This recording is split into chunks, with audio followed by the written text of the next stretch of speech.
Start कर देते हैं, क्योंकि जितने लोगों ने अब ज्वाइन कर दिया है अब वही काफी है। Okay sir. जी बेटा, जो मैंने रात को आपको लेक्चर शेयर किया था उसकी जो फर्स्ट स्लाइड थी बेटा वो ये वाली थी, ठीक है। हम बेसिकली करने जा रहे हैं कि कल हमने इलेक्ट्रिक फील्ड पढ़ी थी due to continuous charge distribution, Coulomb law for electric field due to continuous charges. तो हम उसकी एक एग्जांपल या एक यानी कि एप्लीकेशन देख लेते हैं कि किस तरीके से हम अप्लाई करते हैं। ये बेटा हमारे पास लाइन चार्ज डिस्ट्रीब्यूशन की एक एग्जांपल है जो हम यहाँ पे डिस्कस करने जा रहे हैं। एग्जांपल 2.1 और ग्रिफिथ इसमें कहता है कि find the electric field as distance z above the midpoint of a straight line segment of length 2l which carries a uniform line charge lambda। अच्छा बेटा, इस सवाल की समझ आ गई कि आपके पास एक स्ट्रेट वायर है जिसकी लेंथ 2l है और उसकी लेंथ के अलोंग चार्ज यूनिफॉर्मली डिस्ट्रीब्यूटेड है, यानी लैम्डा यूनिफॉर्म है। वायर स्टेट वायर, तो लाइन चार्ज डेंसिटी की हम बात कर रहे हैं, लैम्डा की बात कर रहे हैं, तो लैम्डा इज यूनिफॉर्म। और उसने कहा है कि उस वायर का जो मिड पॉइंट है उससे परपेंडिकुलर डिस्टेंस है z, ठीक है। उस परपेंडिकुलर डिस्टेंस z पे पॉइंट P है, वहां पे इलेक्ट्रिक फील्ड फाइंड करें। बात क्लियर है बेटा? जी सर। जी सर। ये प्रॉब्लम। अब सबसे पहले तो बेटा ये मैंने वायर बना दी जिसकी ये वायर है, आप देखें मैंने डार्क पोर्शन से शो किया है, यहाँ तक ये वायर है। और इस वायर की जो लेंथ है यानी मैंने ये 2l है, l plus l that is 2l।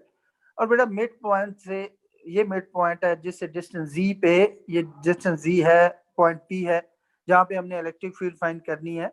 तो बेटा सबसे पहले तो मैं कोऑर्डिनेट एक्सिस चूज करूंगा और मैंने कोऑर्डिनेट एक्सिस इस तरह चूज किया कि ओरिजिन मैंने मिड पॉइंट पे रखा। आप देख सकते हैं ओरिजिन मैंने मिड पॉइंट पे रखा। ओरिजिन के इस तरफ पॉजिटिव एक्स एक्सिस है, दूसरी तरफ डेफिनेटली नेगेटिव एक्स एक्सिस है और अपवर्ड पॉजिटिव जी एक्सिस है। क्लियर है बेटा बात? जी सर।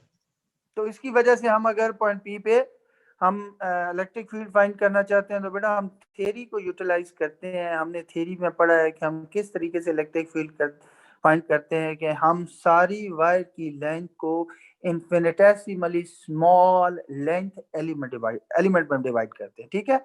और मैं उनमें से एक एलिमेंट लेता हूँ, लेट मी से ये मैंने एलिमेंट एक लिया, मैंने उसे ज्यादा डार्क और थोड़ा सा बोल्ड भी कर दिया ताकि आपको बात क्लियर हो कि ये वो लेंथ एलिमेंट है, ठीक है, डी एल प्राइम, ठीक है। और क्योंकि अलोंग एक्स एक्सिस है तो बेटा इसकी जो टोटल लेंथ है इस एलिमेंट की वो डी एक्स है, क्योंकि अलोंग एक्स एक्सिस ये एलिमेंट, यहाँ पे भी मैंने शो किया हुआ है कि ये डी एक्स है इसकी लेंथ। हाँ ओके, तो क्या है कि इस पे हम कहते हैं कि इन्फिनिटेसिमली स्मॉल चार्ज है डी क्यू, लेकिन मैंने डिस्टिंग्विश करने के लिए इसे डी क्यू 1 लिख दिया है। उसकी वजह यह है कि बेटा जितने ओरिजिन से जितने डिस्टेंस पे ये एलिमेंट है, चार्ज एलिमेंट डी क्यू, हाँ लेट्स से वो डिस्टेंस है एक्स, ठीक है, ओके, उतने ही डिस्टेंस पे दूसरी जानेब एक और एलिमेंट होगा, ये देखें ये भी डिस्टेंस एक्स है, वो भी डी क्यू होगा। बात समझ आ रही है? जी सर। असल में मैं इस प्रॉब्लम को, और आपको पता है डी क्यू जो है ना वो हम ट्रीट कर सकते हैं एज अ पॉइंट चार्ज। असल में इसमें प्रॉब्लम को ऐसे ही कन्वर्ट करने जा रहा हूँ जिस तरह पीछे हमने एक प्रॉब्लम किया था 2.2। बात समझ आ रही है? 2 पॉइंट चार्जेस से इक्वल डिस्टेंस पे थे रीजन से। बात समझ आ रही है ना? तो जी हमने सर। ये प्रॉब्लम तक उसी तरह बना लिया है कि पॉइंट चार्जेस इक्वल डिस्टेंस पे, उनकी वजह से इलेक्ट्रिक फील्ड फाइंड कर लेते हैं। बात क्लियर है बेटा? Yes sir. जी सर। तो आप, हाँ ओके, अब क्या है बेटा कि मैं से डी क्यू है, ये डी क्यू, मैं से डी क्यू 1 कहता हूँ, इसे डी क्यू 2 कहता हूँ डिस्टिंग्विश करने के लिए, यानी इट इज अंडरस्टूड कि डी क्यू 1 यहाँ पे मैंने लिखा हुआ है is equal to D Q 2 is defined as D Q. बात क्लियर है? जी सर। अच्छा, ओके तो क्या है कि बेटा बहुत सारी क्योंकि पॉजिटिव चार्ज है, लाइन चार्ज एलिमेंट है, तो जाहिर है इलेक्ट्रिक फील्ड लाइन हर जाने अवे फ्रॉम द DQ1 जाएंगी, और उनमें से एक जो फील्ड लाइन है वो पॉइंट P में से पास करेगी, जिसको हमने DE1 कहा है। हाँ, 1 मैंने सबस्क्रिप्ट में इसलिए लिखा है ताकि आप पहचान सकें कि this is the small electric field at point P due to this line source charge element DQ1। बात क्लियर है बेटा? जी सर। ये थीटा एंगल बनाती है D1 वेक्टर Z एक्सिस के साथ, तो जाहिर से कंपोनेंट में रिजॉल्व कर लूंगा। एक कंपोनेंट टुवर्ड्स राइट होगा, ठीक है, एक अपवर्ड होगा, टुवर्ड्स राइट जो पॉइंट कर रहा है वो होगा DE1 sin थीटा, आपको पता है एंगल के opposite side DE1 sin theta, and it is pointing in x direction, positive x direction, तो पॉजिटिव x यूनिट वेक्टर। और दूसरा कंपोनेंट होगा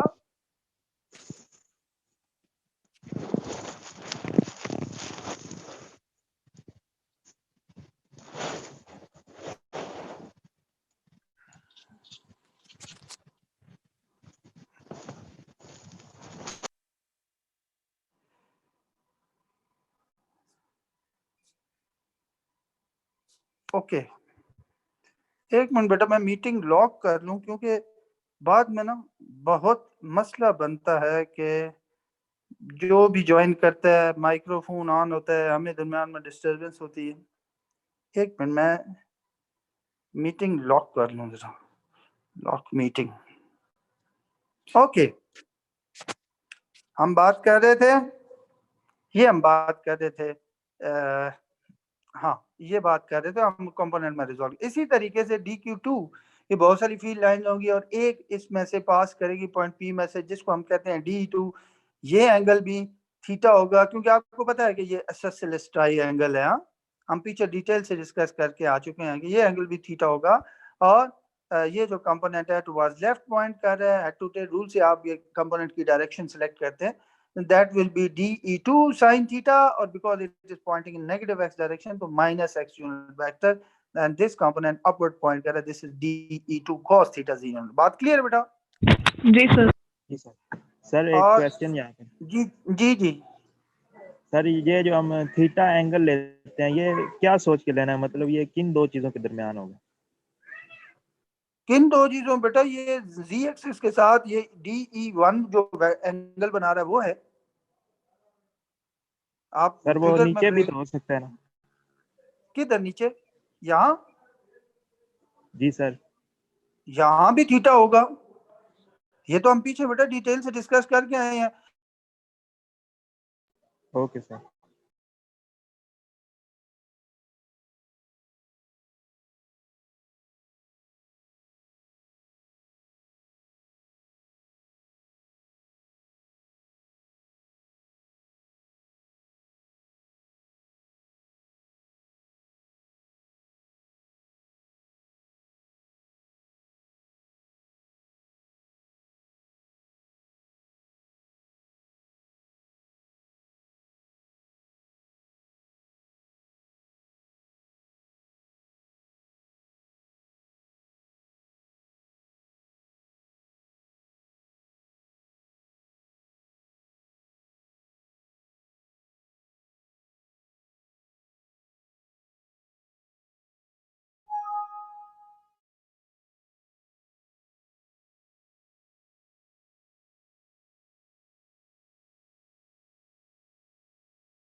हेलो जी सर।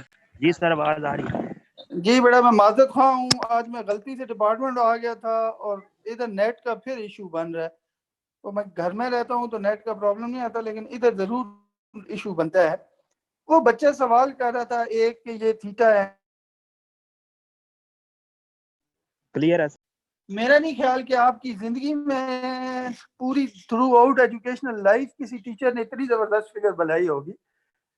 तो इसलिए कि आपको बिल्कुल क्लियर हो कि आपको नजर आ रहा है कि जो DE1 Z एक्सिस के साथ थीटा एंगल बना रहा है, कोई एंगल बना रहा है जिसको हमने थीटा कह दिया है, ठीक है। और ये भी थीटा होगा बेटा, ये तो मैट्रिक में पहला थ्योरम है मैथमेटिक्स, जब आप थ्योरम पढ़ते हैं ना, ये फर्स्ट थ्योरम मुझे अभी तक याद है कि अगर दो स्ट्रेट लाइन, ठीक है, क्रॉस करती हैं एक दूसरे को तो vertically opposite angles always equal होते हैं। दो स्ट्रेट लाइन को क्रॉस करा के ना, वो जो डी होती थी आपके पास, उससे मेजर करके देख लेना, वाकई इक्वल होते हैं। अगर यकीन नहीं आता, हाँ एक बात है कि जो दो स्ट्रेट लाइन आप एक दूसरे को क्रॉस करवाएंगे, वो आपकी लेड पेंसिल बड़ी शार्प होनी चाहिए, क्योंकि जितनी शार्प होगी इतनी एक्यूरेसी आएगी। तो मेजर करके देख लीजिएगा, मेरी बात पे यकीन नहीं आता। बात क्लियर है बेटा? जी सर। नहीं, जिस बच्चे ने सवाल किया उसे क्लियर है? सर मैंने ही किया। अच्छा, आपने किया था, चलें ठीक हो गया, क्लियर है। तो फिर हम आगे चलते हैं। ओके, इससे भी हमने कंपोनेंट में रिजॉल्व कर लिया। अब बेटा ये डिस्टेंस मैंने R1 कहा, ठीक है, R1 डिस्टेंस है। क्लियर है ये बात कि DQ1 पॉइंट P का DQ1 से जो डिस्टेंस है वो R1 मैंने कहा है, ठीक है। पॉइंट P का जो DQ2 से डिस्टेंस है वो मैंने R2 कहा है। लेकिन ये डिस्टेंस सेम होंगे बेटा, उसकी वजह यह है कि आप मैथमेटिकल भी, वैसे तो आप यूं भी देख सकते हैं, अगर आपको डायग्राम्स का या यानी कि शेप्स का शौक है, तो ये आइसोसेलेस ट्रायंगल है, क्योंकि अगर एक ट्रायंगल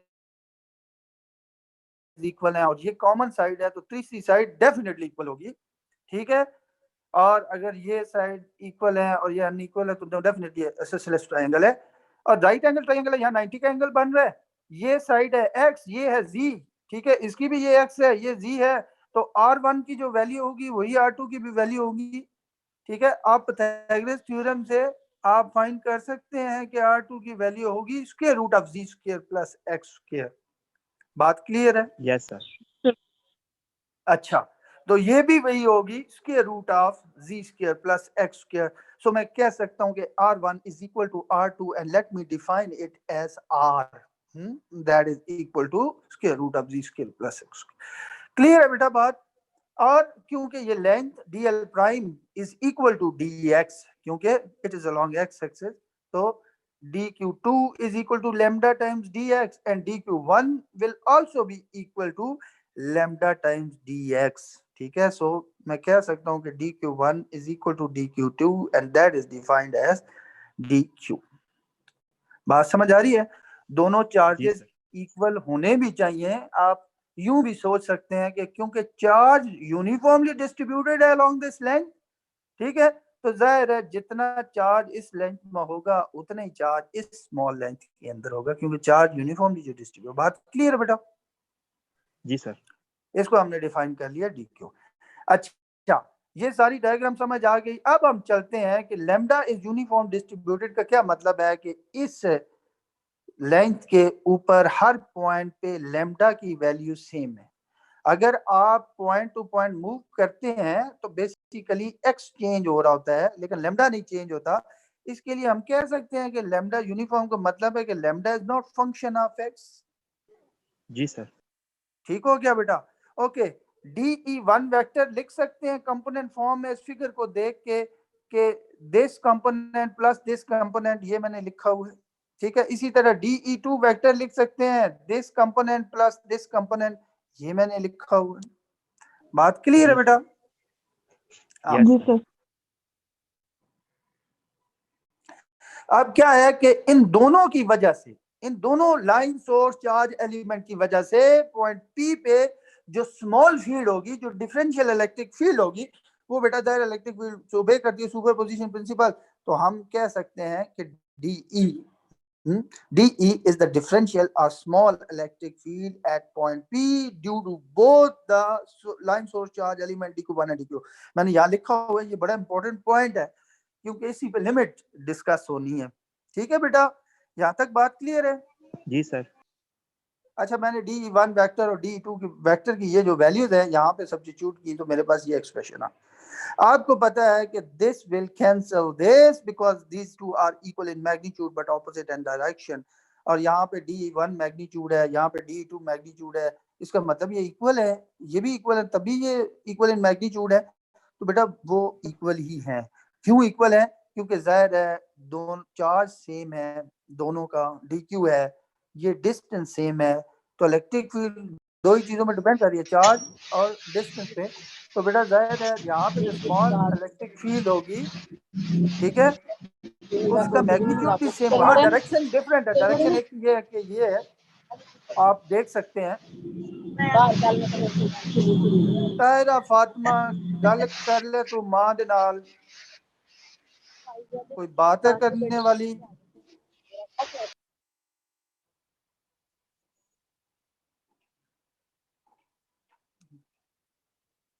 बेटा ये आप इतने माशाल्लाह बड़े हो गए हैं, इन बच्चों को समझाया करें कि आपके घर की प्राइवेट बातें भी शेयर हो रही होती हैं, ठीक है ना। इसलिए माइक्रोफोन, यानी कि आप फैमिली में बैठ के साथ फैमिली की बातें भी कर रहे हैं, साथ आपने ऑडियो वीडियो ऑन की हुई है फोन पे, फोन आपने साइड पे रखा हुआ है, ये बातें करने वाली।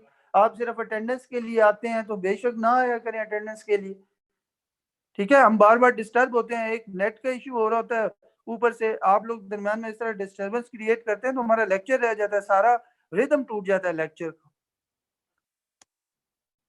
Okay, these two are equal in magnitude but opposite in direction, so cancel each other. Or D1 magnitude, D2 magnitude, you know, is defined as DE magnitude. So this will be, this DE vector will be 2 times DE magnitude cos theta z unit vector. बात clear है बेटा? Yes sir. जी sir.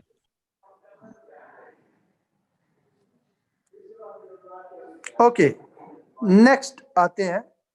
Next हमारे पास ये page है बेटा, और आप देखें कि वो जो मैं बात कर रहा था 2 times D magnitude cos theta into g unit vector, ये आपके पास इलेक्ट्रिक फील्ड आ गई। अब बेटा क्या है कि ये मैंने 2 को यहाँ पे आपने देखा रेड लाइन से हाईलाइट भी किया हुआ है, यहाँ 2 बड़ा इंपॉर्टेंट है। 2 का मतलब है कि हम 2 source charge, line source charge element का कंट्रीब्यूशन ले रहे हैं, लेफ्ट साइड का भी कंट्रीब्यूशन ले रहे हैं हम। बात समझ आ रही है? Yes sir. अब DE मैग्नीट्यूड हमें पता है 1/4 pi epsilon not lambda times dx, lambda times dx is dq actually, ठीक है, divided by this r square, distance of the point P from the line source charge element square. ये coulomb law से हमने लिख लिया, और आपको पता है कि ये r जो है square root of z square plus x square है, तो उसकी वैल्यू सब्स्टिट्यूट करेंगे तो आपके पास ये चीज आ जाएगी। बात क्लियर है बेटा? जी यस सर। सर। फिगर में एक ट्राइंगल है, राइट एंगल ट्राइंगल, ये एक्स साइड थी, ये जी थी, ये आर हमने कहा हुआ है, यहाँ पे थीटा एंगल था, ठीक है। उस ट्राइंगल को बेटा अगर कंसिडर करें तो ट्रिग्नोमेट्रिक रेशियोज आपने पढ़ी होंगी पिछली क्लास 6-7 में। हमें पता है कि cos theta will be equal to adjacent side divided by hypotenuse z divided by r, where r is square root of z square plus x square. बात क्लियर है बेटा? ये जी सर। DE मैग्नीट्यूड की वैल्यू और cos theta की value यहाँ पे सब्स्टिट्यूट कर दें, ठीक है, तो आपके पास DE वेक्टर आ जाएगा। DE वेक्टर क्या है? पीछे आपने डिफाइन किया हुआ है, कीप इन माइंड कि DE vector is the differential field due to line source charge element dq1 and dq2, और ये 2 बता रहा है कि दोनों एलिमेंट्स का हम कंट्रीब्यूशन ले रहे हैं, ठीक है। तो बेटा DE मैग्नीट्यूड की ये वैल्यू मैंने यहाँ सब्स्टिट्यूट की, ये आप देख सकते हैं, ठीक है। cos थीटा की ये वैल्यू यहाँ पे सब्स्टिट्यूट की, ये आप देख सकते हैं, इनटू जी यूनिट वेक्टर, ये जी यूनिट वेक्टर। बात क्लियर है ना? आप एक प्रॉपर तरीके से चलते जा रहे हैं, प्रॉब्लम खुद ब खुद होता जा रहा है। ओके, तो ये आ गया 2 times lambda G D x, 2 times lambda G D x divide by 4 by epsilon not, और ये दोनों पार्ट्स ऐड हो जाएंगी बेटा, ठीक है। तो आपको नेट पावर आ जाएगी 3/2 इंटू जी यूनिट वेक्टर, आपके पास ये एक्सप्रेशन आ जाएगी। क्लियर है बेटा? जी सर। जी सर। यहाँ तक आप पहुंच चुके हैं, और आपको पता है कि ये क्या चीज है, ये 2 लाइन सोर्स चार्ज एलिमेंट की वजह से पॉइंट पी पे स्मॉल फील्ड है। बेटा अगर आपने टोटल सारी लाइन चार्ज डिस्ट्रीब्यूशन की वजह से फील्ड कैलकुलेट करनी है, तो हम पीछे ऐसे बात करके आए हुए हैं कि you will have to integrate over entire length of the charge wire, ठीक है। तो बेटा हम इंटीग्रेट करते हैं, लेफ्ट साइड पे आ जाएगा लेफ्ट साइड पे आ जाएगा डी वेक्टर को जब इंटीग्रेट करेंगे तो ई वेक्टर, और राइट साइड पे सारी चीज की इंटीग्रेशन सारी की, ठीक है, यानी कि ये सारी चीज इंटीग्रेशन साइन के अंदर है। अब बेटा मैं 1/1 इसे इंटीग्रेशन साइन से बाहर ला रहा हूँ, 2/4 पाई एप्सिलॉन नॉट कांस्टेंट है बेटा, बाहर ला सकता हूँ। जी सर। ठीक हो गया इंटीग्रेशन साइन से। लैम्डा आपको पता है is not function of x, keep in mind it is not function of x, और क्योंकि एक्स पे इंटीग्रेशन हो रही है यानी x is variable of integration, तो लैम्डा क्योंकि एक्स पे डिपेंड ही नहीं करता, इसको भी मैं बाहर लेके आ सकता हूँ। z is not my variable of integration, तो इसको भी मैं बाहर लेके आ सकता हूँ, ठीक है ना। जबकि देखें कि z unit vector is constant unit vector, आप पीछे पढ़ के आ चुके हैं, तो it can be also remove from the integrand, जो कि मैंने यहाँ बाहर ले आया हूँ। बात समझ आ रही है जी ना, सर। कांस्टेंट यूनिट वेक्टर हम पीछे पढ़ के आए हूँ। तो अंदर आपके पास आ गया dx, ये देखें dx divided by this term z square plus x square whole power 3/। हाँ, अब ये देखना है कि लिमिट क्या देनी है बेटा, यहाँ limit is very very important, मैंने इसलिए बताया है। मैंने लिमिट क्या देनी है बेटा, आप कहेंगे, बाज बच्चे मतलब मैं क्लास में पूछता हूँ, क्लास में लेक्चर देते हुए, तो बाज बच्चे कहते हैं सर 0 to 2l, क्योंकि उसकी लेंथ टोटल 2l है तो 0 to 2l, ठीक है। तो बेटा 0 to 2l तो पॉसिबल हो ही नहीं सकती, उसकी वजह यह है कि अगर एक एंड पे ओरिजिन होता तो फिर 0 to 2l होती, लेकिन ओरिजिन यस एंड सर। पे नहीं था, ओरिजिन सेंटर में था, मिड पॉइंट पे था, इसलिए 0 to 2l नहीं दे सकते। क्लियर है? जी सर। दूसरा ऑप्शन है जो बड़ा वैलिड लगता है कि ओके ओरिजिन सेंटर पे है तो फिर लिमिट देनी चाहिए -L2 + L। बात समझ आ रही है? जी सर। लेकिन -L2 + L मैं कहता हूं नहीं दे सकते। वजह क्या है? क्योंकि बेटा दूसरी साइड का कंट्रीब्यूशन ये 2 हमें बताता है, इसलिए तो मैं इस 2 को हाईलाइट किया था। ये 2 हमें बताता है कि दूसरी साइड का कंट्रीब्यूशन तो हम ऑलरेडी ले चुके हैं। बात समझ आ रही है? यानी जी सर। -L to 0 वाला कंट्रीब्यूशन तो हम ऑलरेडी ले चुके हैं, तो हमें लिमिट देनी होगी 0 to L। अच्छा, -L2 + L किस सूरत में देनी होगी बेटा, ये बाद में डिस्कस करते हैं, ठीक है। यहाँ तक बात क्लियर है? जी सर क्लियर है। ओके, मैं लिमिट को छोड़ के ये बाकी जो इंटीग्रेशन जिस चीज की हो रही है, मैं इसको ले लेता हूँ, अलहदा से सॉल्व करता हूँ इसको, ठीक है। तो बेटा मैं अगर डिनोमिनेटर में जी स्क्वायर को कॉमन ले लूं तो बाहर आके, क्योंकि पावर भी है 3/2, तो बाहर आके ये जी क्यूब हो जाएगा, यानी 1/z³। और बेटा क्योंकि वेरिएबल ऑफ इंटीग्रेशन x है, तो मैं 1/z³ को बाहर लेके आ सकता हूँ, z नहीं वेरिएबल ऑफ इंटीग्रेशन, तो मैं 1/z³ को बाहर लेके आ सकता हूँ, और z स्क्वायर कॉमन लेने से यहाँ आ जाएगा 1 + x² divided by z square whole power 3/2। बात क्लियर है? जी सर। लेकिन इस फिगर से पता चलता है कि x/z इज tan थीटा, ठीक है। Opposite side divided by adjacent side is equal to tan of theta. So from figure मैं लिखता हूँ x/z is equal to tan theta, तो कोई एतराज तो नहीं है? ठीक है सर। ठीक है, where as x is equal to z times tan theta. असल में क्या है बेटा कि ये इंटीग्रेशन मैंने इस इंटीग्रल को सॉल्व करना है, और इस इंटीग्रल को सॉल्व करने के लिए आपने मैथमेटिक्स में कहीं एफएससी में पढ़ा होगा कि आप ऐसे सब्स्टिट्यूशन मेथड से सॉल्व करते हैं ऐसे इंटीग्रल्स को। और सब्स्टिट्यूशन का क्या फायदा होता है कि आपकी इंटीग्रेशन आसान हो जाती है, ठीक है। और सब्स्टिट्यूशन करते हुए याद रखें कि आप जो वेरिएबल ऑफ इंटीग्रेशन है उसको किसी और वेरिएबल से रिप्लेस करते हैं, ठीक है ना। तो कुछ सब्स्टिट्यूट करते हैं कोई और वेरिएबल, मसलन मैंने x की जगह z tan थीटा सब्स्टिट्यूट किया है, तो actually theta is the variable. Now मैंने वेरिएबल चेंज कर लिया x की जगह थीटा, लेकिन ऐसे नहीं अपनी तरफ से, मैं प्रॉपर तरीके से कह रहा हूँ कि क्यों मैंने ये सब्स्टिट्यूशन किया x is equal to z tan theta. और बेटा जाहिर है मुझे dx को भी चेंज करना पड़ेगा इन d थीटा, ठीक है ना। तो मैं दोनों साइड्स को, इस इक्वेशन दोनों साइड को विद रिस्पेक्ट टू थीटा अगर डिफरेंशिएट करता हूं तो मेरे पास ये आ जाएगा dx z, आपको पता है tan थीटा की डिफरेंशिएशन होती है secant square theta into d theta, dx ये आ जाएगी। बात समझ आ रही है? तो जी अगर सर। x की जगह आप z tan थीटा सब्स्टिट्यूट करते हैं और dx की जगह आप ये सब्स्टिट्यूट करते हैं, तो आपके पास ये चीज आ जाएगी 1/z³ integration over z time secant square theta D theta 1 plus tan square theta whole power 3/2। और बेटा आपने क्लास 6-7 में जो बेसिक ट्रिग्नोमेट्री पढ़ी हुई है, आपको पता है कि 1 plus tan square theta is equal to secant square theta.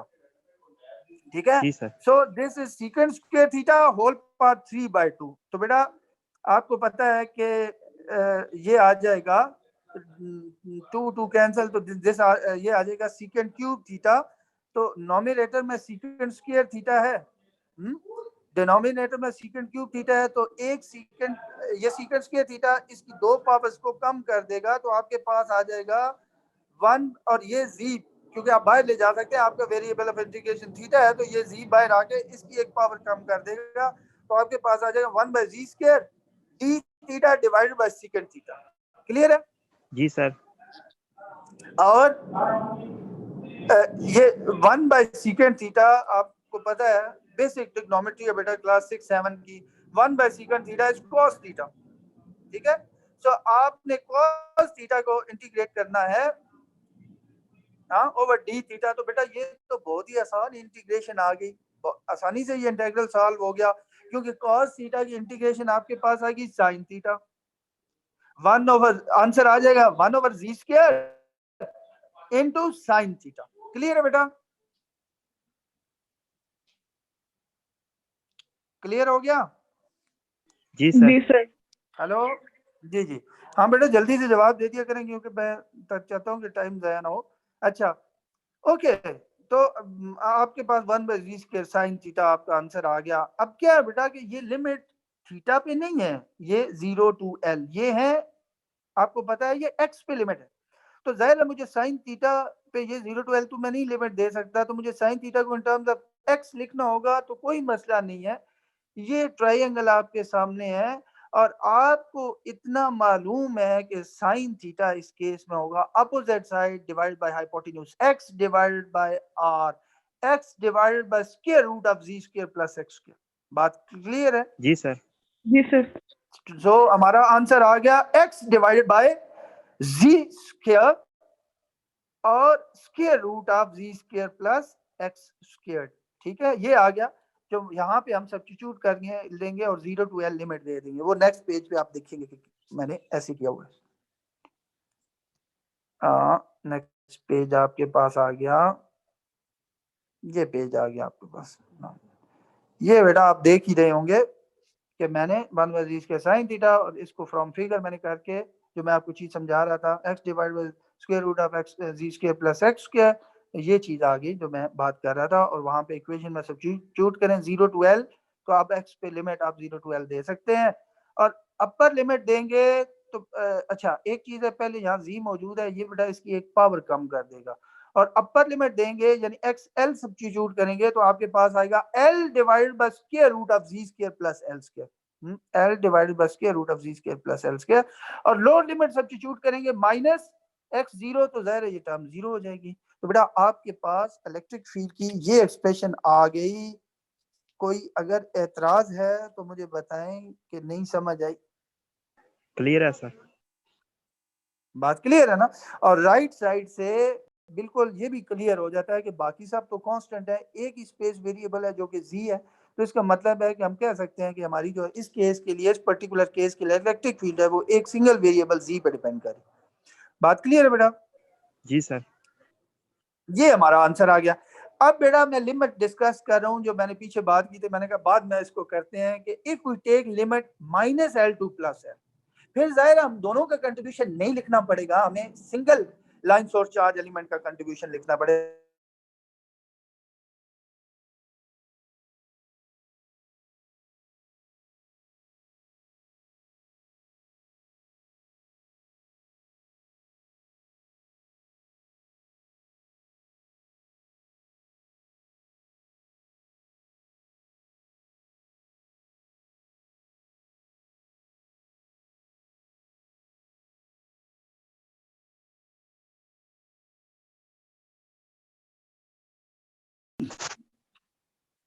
वालेकुम सलाम। जी सीआर और जीआर दोनों ज्वाइन कर चुके हैं? जी सर।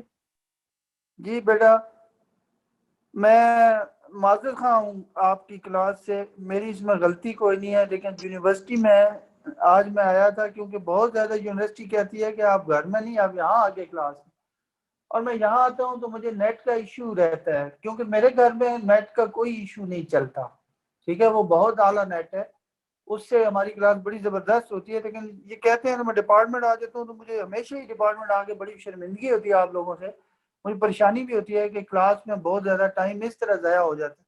मुझे तो ये भी नहीं अच्छा लगता कि मैं दरमियान में कोई और बात करूं, क्योंकि 1 घंटा लेक्चर अगर है हमारा तो हमें 1 घंटा ही पढ़ना है, ठीक है।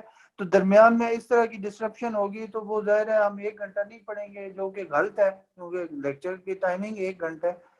तो बेटा अब मसलन अभी अब लोग, फिर मैंने मीटिंग का लिंक तो सेंड कर दिया, जब में जो ही मेरे पास नेट आया मैंने फौरन लिंक सेंड किया है।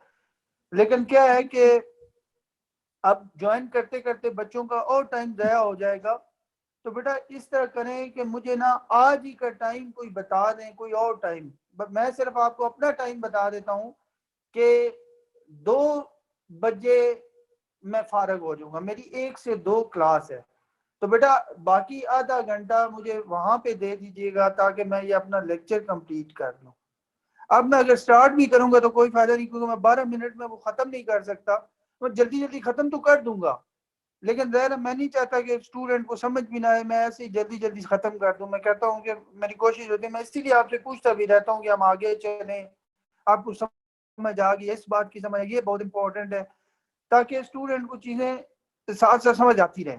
जी तो सर। अगर मैं जल्दी से पढ़ा दूंगा तो बेटा आपको समझ नहीं आएगी, तो मुझे अच्छा नहीं लगेगा एज अ टीचर के मेरे पढ़ाने का फिर क्या फायदा अगर स्टूडेंट को समझ भी नहीं आ रही। तो बेटा अगर मुझे 2 बजे टाइम दे दें, आधा घंटा, मैं आपको 2 बजे आधे घंटे की मीटिंग का लिंक एडवांस में सेंड कर दूंगा, आप 2 बजे आ जाइएगा, 2 से 2:30 तक हम ये बाकी लेक्चर कंप्लीट कर लेंगे, क्योंकि अब टाइम नहीं है आपके नेक्स्ट टीचर, अगर तो दरमियान में ब्रेक होती है आपको, मसलन आप अगली क्लास अगर आपकी होती 10:30, तो चले मैं इसको कंटिन्यू कर लेता, लेकिन जाहिर है वो 10:30 नहीं होगी, वो 10 बजे होगी, तो जाहिर है अगले टीचर ने भी लिंक सेंड करना है, तो फिर हम बात पूरी नहीं कर सकेंगे।